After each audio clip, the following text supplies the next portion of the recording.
ನಿನ್ನೆ ನಡೆದಂತ ವಿಧಾನ ಪರಿಷತ್ ಎಲೆಕ್ಷನ್ನಲ್ಲಿ ಬಿಜೆಪಿ ಮತ್ತು ಜೆಡಿಎಸ್ನ ಒಟ್ಟು 11 ಮಂದಿ ಶಾಸಕರು ಅಡ್ಡ ಮತದಾನ ಮಾಡಿದ್ದಾರೆ.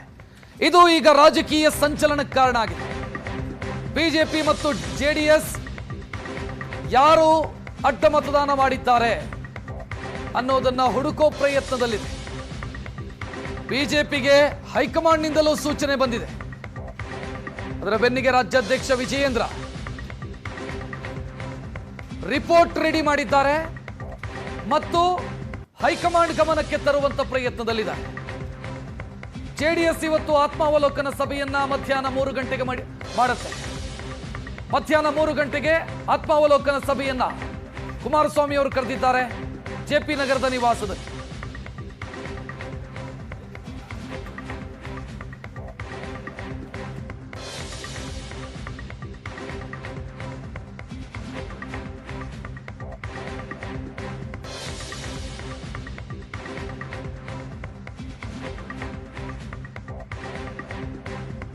ಮತ್ತು 11 ಜನ ಶಾಸಕರು ಅಡ್ಡ ಮತದಾನ ಮಾಡಿರೋದು. ಜೆಡಿಎಸ್ ಹೇಳ್ತಿದೆ 4 ಮಂದಿ ನಮ್ಮವರು ಅಂತ, ಬಿಜೆಪಿ ಹೇಳ್ತಿದೆ 3 ನಮ್ಮವರು ಅಂತ. 11 ಜನ ಯಾರು ಅನ್ನೋದನ್ನ ಹುಡುಕುವಂತ ಪ್ರಯತ್ನದಲ್ಲಿ ಬಿಜೆಪಿ ಮತ್ತು ಜೆಡಿಎಸ್ ಇದೆ. ದ್ರೋಹ ಮಾಡಿದವರು ಯಾರು, ನಂಬಿಕೆ ದ್ರೋಹ ಮಾಡಿದವರು ಯಾರು ಮತ್ತು ಯಾವ ಕಾರಣಕ್ಕಾಗಿ ಮಾಡಿದ್ರು, ಯಾರ ಒತ್ತಡಕ್ಕೆ ಬಲಿಯಾಗಿ ಅಡ್ಡ ಮತದಾನ ಮಾಡಿದ್ರು, ಇದನ್ನ ಹುಡುಕುವಂತ ಪ್ರಯತ್ನದಲ್ಲಿ ಎರಡೂ ಪಕ್ಷಗಳು ಕೂಡ ಇದ್ದಾವೆ. ಮುಜುಗರ ಮತ್ತು ಮುಖಭಂಗದ ಪರಿಸ್ಥಿತಿ, ಸರಿಯಾಗಿ ಪ್ಲಾನ್ ಮಾಡೋದ್ರಲ್ಲಿ ಆದಂತ ವೈಫಲ್ಯನ ಅಥವಾ ನಾಯಕತ್ವದ ಸಮಸ್ಯೆನ, ಇದರ ಬಗ್ಗೆ ಚರ್ಚೆ ನಡೀತಾ ಇದೆ. ಡಿ ಕೆ ಶಿವಕುಮಾರ್ ಈ ವಿಚಾರದಲ್ಲಿ ತಾವು ಬಯಸಿದ್ದನ್ನು ಸಾಧಿಸಿದ್ದಾರೆ. ಎರಡೂ ಪಕ್ಷಗಳು ಕಂಗಾಲಾಗಿದ್ದಾವೆ ಅಡ್ಡ ಮತದಾನದ ವಿಚಾರದಲ್ಲಿ. ಇದರ ಜೊತೆಗೆ ಇನ್ನೊಂದು ಅಪ್ಡೇಟ್ ಸಿಗ್ತಾ ಇದೆ. ಕಾಂಗ್ರೆಸ್ನಿಂದಲೂ ಕೂಡ ಅಡ್ಡ ಮತದಾನ ಆಗಿದೆ ಅಂತ. ಅಂದ್ರೆ ಅಡ್ಡ ಮತದಾನ ಯಾವ ರೀತಿ ಅಂತಂದ್ರೆ, ಸೂಚಿಸಿದ ಅಭ್ಯರ್ಥಿಯನ್ನ ಬಿಟ್ಟು ಬೇರೆಯವರಿಗೆ ಮತ ಹಾಕಿದ್ದಾರೆ. ನಿನ್ನೆ ರೆಸಾರ್ಟ್ ನಲ್ಲಿ ವಿಭಜನೆ ಮಾಡಲಾಗಿತ್ತು. ಶಾಸಕರು ಯಾರ್ಯಾರಿಗೆ ವೋಟ್ ಹಾಕಬೇಕು 30 ಮಂದಿ ಟೀಮ್ ಅನ್ನ ಮಾಡಲಾಗಿತ್ತು. 30 ಜನ ಹರಿಪ್ರಸಾದ್ ಅವರಿಗೆ, ಮತ್ತೆ 30 ಜನ PV ಮೋಹನ್ಗೆ, ಮತ್ತೆ 30 ಜನ ಶಿವಣ್ಣ ಅವರಿಗೆ, ಇನ್ನು 30 ಜನ ತಿಪ್ಪಣ್ಣಪ್ಪ ಕಮಕನೂರ್ ಅವರಿಗೆ. ಉಳಿದವರು 20 ಜನ ವಿನಯ್ ಕಾರ್ತಿಕ್ ಅವರಿಗೆ ವೋಟ್ ಹಾಕಬೇಕು. ಆದರೆ PV ಮೋಹನ್ ಅವರಿಗೆ ನಿಗದಿ ಮಾಡಿದ್ದಂತ ಅಸೈನ್ ಆದಂತ 30 ಮತಗಳಲ್ಲಿ ಅವರಿಗೆ ಬಿದ್ದಿದ್ದು 29 ಮಾತ್ರ. ಉಳಿದ 1 ಮತ ಎಲ್ಲಿ ಹೋಯ್ತು? ಆ ವೋಟು ವಿನಯ್ ಕಾರ್ತಿಕ್ ಅವರಿಗೆ ಬಂದಿದೆ. ಅಂದ್ರೆ ಪಕ್ಷ ಸೂಚಿಸಿದ ಸೂಚನೆಗೆ ವಿರುದ್ಧವಾಗಿ 5ನೇ ಅಭ್ಯರ್ಥಿಗೆ ವೋಟ್ ಹಾಕಿದ್ದಾರೆ ಯಾರೋ ಒಬ್ಬ MLA.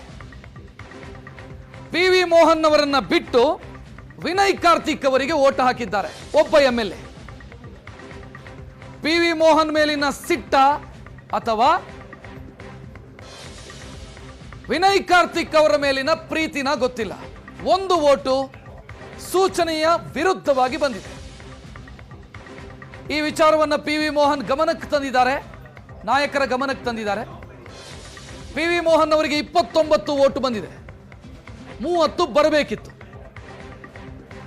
ಆ ವೋಟು ಬಿಜೆಪಿಗೋ ಜೆಡಿಎಸ್ಗೋ ಹೋಗಿಲ್ಲ, ಬದಲಾಗಿ ಕಾಂಗ್ರೆಸ್ನ ಮತ್ತೊಬ್ಬ ಅಭ್ಯರ್ಥಿಗೆ ಹೋಗಿದೆ, ವಿನಯ್ ಕಾರ್ತಿಕ್ಗೆ ಹೋಗಿದೆ.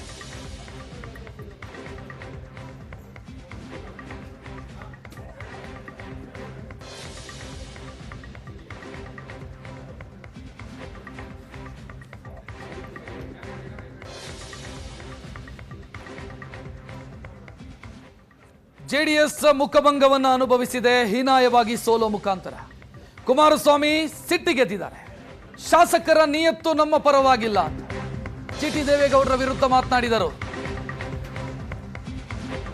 ಕೆಂಡಾಮಂಡರಾಗಿದ್ದಾರೆ ಜಿಟಿ ದೇವೇಗೌಡರ ವಿರುದ್ಧ. ಜಿಟಿಡಿ ವಿಚಾರದಲ್ಲಿ ನನ್ನ ನಿರ್ಧಾರ ಕ್ಲಿಯರ್ ಇದೆ. ಕೇಂದ್ರದಲ್ಲಿರೋದು ತಾತ್ಕಾಲಿಕ, ನನಗೆ ನನ್ನ ರಾಜ್ಯವೇ ಪರ್ಮನೆಂಟು. ಈ ಬಾರಿ ಟಿಕೆಟ್ ಫೈನಲ್ ಮಾಡೋದು ನಾನೇ. ದೇವೇಗೌಡರ ಮೇಲಿನ ಪ್ರೀತಿಯನ್ನೇ ಜಿಟಿಡಿ ದುರುಪಯೋಗ ಮಾಡಿಕೊಂಡಿದ್ದಾರೆ ಅಂತ ಕುಮಾರಸ್ವಾಮಿ ಜಿಟಿ ದೇವೇಗೌಡರ ವಿರುದ್ಧ ಕಿಡಿಕಾರಿದ್ದಾರೆ.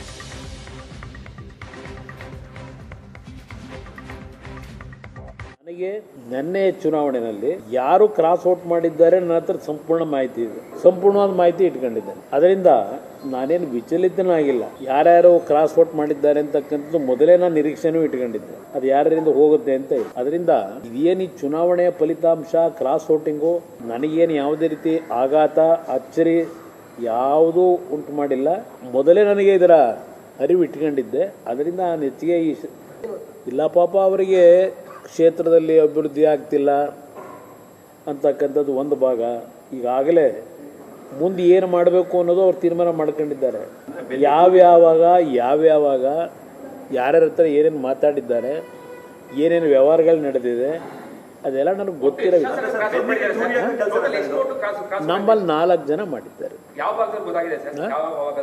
ಯಾರು ಅಂತಕ್ಕಂಥದ್ದು ಗೊತ್ತಾಗಿದೆ, ಅದು ಚರ್ಚೆ ಆಗಿದೆ. ನನಗೆ ರಾಜ್ಯ ರಾಜಕಾರಣದ ಕೇಂದ್ರದಲ್ಲಿ ಟೆಂಪ್ರರಿ, ಅದು ನನ್ನ ಪರ್ಮನೆಂಟ್ ಇಲ್ಲೇ. ಅದರಿಂದ ನಾನು ರಾಜಕಾರಣಕ್ಕೆ ಹೊಸದಾಗಿ ಬರಬೇಕಾಗಿದೆ.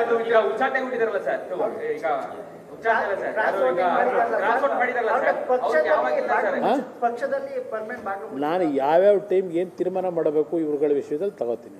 ನಾನು ರಾಜ್ಯ ರಾಜಕಾರಣದ ಕೇಂದ್ರದಲ್ಲಿ ಟೆಂಪ್ರರಿ, ಅದು ನನ್ನ ಪರ್ಮನೆಂಟ್ ಇಲ್ಲೇ. ಅದರಿಂದ ನಾನು ರಾಜಕಾರಣಕ್ಕೆ ಹೊಸದಾಗಿ ಬರಬೇಕಾಗಿದೆ.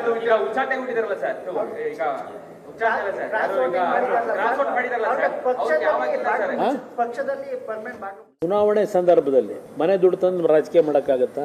ಆಲೂಗೆಡ್ಡೆ ಬೆಳೆದ್ಬಿಟ್ಟು ಆಲೂಗೆಡ್ಡೆಲ್ಲಿ ಬಂದು ದುಡ್ಡಲ್ಲಿ ರಾಜಕೀಯ ಮಾಡೋಕ್ಕಾಯ್ತದ? ನಾನು ಹೇಳ್ತಾರಲ್ಲ, ಏನು ಆಲೂಗೆಡ್ಡೆ ಬೆಳೆದು ಆಸ್ತಿ ಪಡೆದ್ರ ಅಂತ ಹೇಳಿ.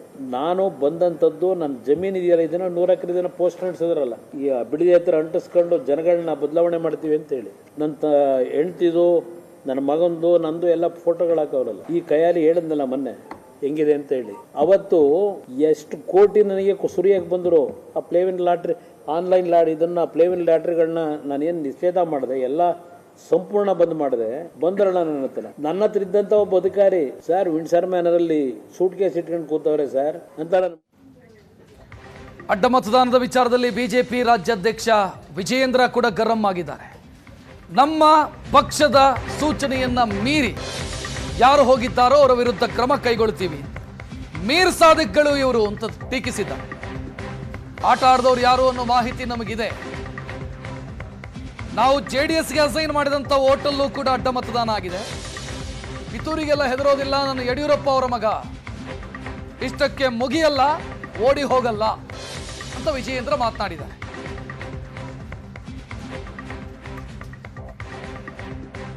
ಆದರೆ ನಿನ್ನೆ ಮತದಾನ ಆದಂಥ ಸಂದರ್ಭದಲ್ಲಿ JDS ಪಕ್ಷದಿಂದನೂ ಕೂಡ 6-7 ಅಡ್ಡ ಮತದಾನಗಳಾಗಿದ್ದಾವೆ. BJPಯಿಂದಲೂ ಕೂಡ 5ಕ್ಕೂ ಕನಿಷ್ಠ 4-5 ಅಡ್ಡ ಮತಗಳು ಆಗಿದ್ದಾವೆ ಅನ್ನುವ ಮಾಹಿತಿ ನಮಗೂ ಕೂಡ ಸಿಕ್ಕಿರುವಂಥದ್ದು. ನಮ್ಮ ಪಕ್ಷದಲ್ಲಿರ್ತಕ್ಕಂಥ ಶಾಸಕರು ಯಾರು ಅಡ್ಡ ಮತದಾನವನ್ನು ಮಾಡಿದ್ದಾರೆ ಅವರನ್ನು ಕ್ಷಮಿಸ್ತಕ್ಕಂಥ ಪ್ರಶ್ನೆನೇ ಇಲ್ಲ. ಯಾರ್ಯಾರು ಆಟ ಆಡಿರ್ಬೋದು ಅನ್ನುವ ಕೆಲವು ಮಾಹಿತಿಗಳು ಕೂಡ ನಮ್ಮ ಬಳಿಯಲ್ಲಿದೆ. ಈಗಾಗಲೇ ನಮ್ಮ ರಾಷ್ಟ್ರೀಯ ನಾಯಕರ, ರಾಷ್ಟ್ರೀಯ ಅಧ್ಯಕ್ಷರ ಅಪಾಯಿಂಟ್ಮೆಂಟನ್ನು ಕೂಡ ನಾನು ಬೆಳಗ್ಗೆ ಕೇಳಿದ್ದೇನೆ. ರಾಜ್ಯದ ಪ್ರಸಕ್ತ ರಾಜಕೀಯ ಬೆಳವಣಿಗೆಗಳ ಬಗ್ಗೆ, ವಿಧಾನ ಪರಿಷತ್ನಲ್ಲಾದಂಥ ಅಡ್ಡ ಮತದಾನದ ಬಗ್ಗೆ ಇವೆಲ್ಲವನ್ನು ಕೂಡ ವಿವರಿಸಬೇಕು ಅಂತೇಳಿ ನಾನು ಮನವಿಯನ್ನು ಕೂಡ ಮಾಡಿದ್ದೇನೆ. ಯಾರು ಮೀರ್ ಸಾಧಕರುಗಳಿದ್ದಾರೆ ನಮ್ಮ ಪಾರ್ಟಿನಲ್ಲಿ ಅದನ್ನು ಪಕ್ಷ ಖಂಡಿತವಾಗಿ ಗಂಭೀರವಾಗಿ ತೆಗೆದುಕೊಳ್ತದೆ. ಏನು ಅವ್ರ ವಿರುದ್ಧ ಆ್ಯಕ್ಷನ್ ತೆಗೆದುಕೊಳ್ಬೇಕು ಅದನ್ನು ತಗೊಳ್ತೇವೆ. ಕಾಂಗ್ರೆಸ್ಸಿನ ಆಂತರಿಕ ಗೊಂದಲದಿಂದ JDS ಪಕ್ಷಕ್ಕೆ ಕನಿಷ್ಠ 4-5 ಮತಗಳು ಬರಬಹುದು ಅನ್ನೋ ಲೆಕ್ಕಾಚಾರ ಅವ್ರಿಗೂ ಕೂಡ ಇತ್ತು. ಆದರೆ ಅದು ಆಗಿಲ್ಲ. ಮತ್ತು JDSನ 18 ಮತಗಳು ಇಂಟ್ಯಾಕ್ಟ್ ಇರ್ತದೆ ಅಂತೇಳಿ ಪಾಪ ಅವ್ರು ಅಂದ್ಕೊಂಡಿದ್ರು, ಅದು ಕೂಡ ಅದು ಆಗಿಲ್ಲ. ನಮ್ಮ ಶಾಸಕರು JDS ಪಕ್ಷಕ್ಕೆ ಅನ್ಯಾಯ ಮಾಡಿದ್ರು ಕೂಡ ದ್ರೋಹನೇ, ತಾಯಿಗೆ ಮೋಸ ಮಾಡದಂತೆ. BJP ಶಾಸಕರು ನಮ್ಮ BJP ಅಭ್ಯರ್ಥಿಗೆ ಮೋಸ ಮಾಡಿದ್ರು ಕೂಡ ಅದು ತಾಯಿಗೆ ಮೋಸ ಮಾಡದಂತೆ. ನನ್ನ ಹಣೆ ಬರದಲ್ಲಿ ಬರೆದಿದ್ದನ್ನು ಯಾರೂ ಕೂಡ ತಪ್ಸೋಕ್ಕಾಗೋದಿಲ್ಲ. ಇನ್ನೊಬ್ಬರು ಹಣೆ ಬರದಲ್ಲಿ ಬರೆದಿದ್ದು ನಾನು ಕೂಡ ತಪ್ಸೋಕ್ಕಾಗಲ್ಲ. ಈ ಎಲ್ಲ ಬೆಳವಣಿಗೆಯಿಂದ ವಿಚಲಿತವಾಗಿ ಓಡೋಗ್ತಕ್ಕಂಥ ವಿಜಯೇಂದ್ರ ನಾನಲ್ಲ. ನಾನೊಬ್ಬ ಪಕ್ಷದ ಕಾರ್ಯಕರ್ತ ಇದ್ದೇನೆ, ಭಾರತೀಯ ಜನತಾ ಪಾರ್ಟಿ ಅಧ್ಯಕ್ಷ ಇದ್ದೇನೆ, ಯಡಿಯೂರಪ್ಪವ್ರ ಮಗನೂ ಕೂಡ ಇದ್ದೇನೆ. ಇವೆಲ್ಲನೂ ಕೂಡ ಅರಗಿಸ್ತಕ್ಕಂಥ ಶಕ್ತಿ ನನಗೂ ಕೂಡ ಇದೆ. ಭಾಳ ಜನ ಚಾಣಕ್ಯರನ್ನ ರಾಜ್ಯದ ಜನ ನೋಡಿದ್ದಾರೆ, ನಾವು ಕೂಡ ನೋಡಿದ್ದೀವಿ. ಓಡೋ ಟೈಮಲ್ಲಿ ಓಡ್ತದೆ, ಬೀಳೋ ಟೈಮಲ್ಲಿ ಮುಗುರಿಸಿ ಬೀಳ್ತಾರೆ. ಇದ್ರ ಎದುರಿಸ್ತಕ್ಕಂಥ ಶಕ್ತಿ ನಮಗಿದೇನು, ಹೆದರ್ಕೊಂಡು ಓಡೋಗ್ತಕ್ಕಂಥ ಪ್ರಶ್ನೆನೇ ಇಲ್ಲ. ಭಾರತೀಯ ಜನತಾ ಪಾರ್ಟಿ ನಮ್ಮ ಸಂಘಟನೆ ಇದೆ, ನಮ್ಮ ಸಂಘಟನೆ ಕಾರ್ಯಕರ್ತರ ಶಕ್ತಿ ಇದೆ. ಹೇಗೆ ಬಗ್ಗಿಸ್ಬೇಕು ಬಗ್ಗಿಸ್ತೇವೆ. ಇದೊಂದು ಚುನಾವಣೆಯಿಂದ.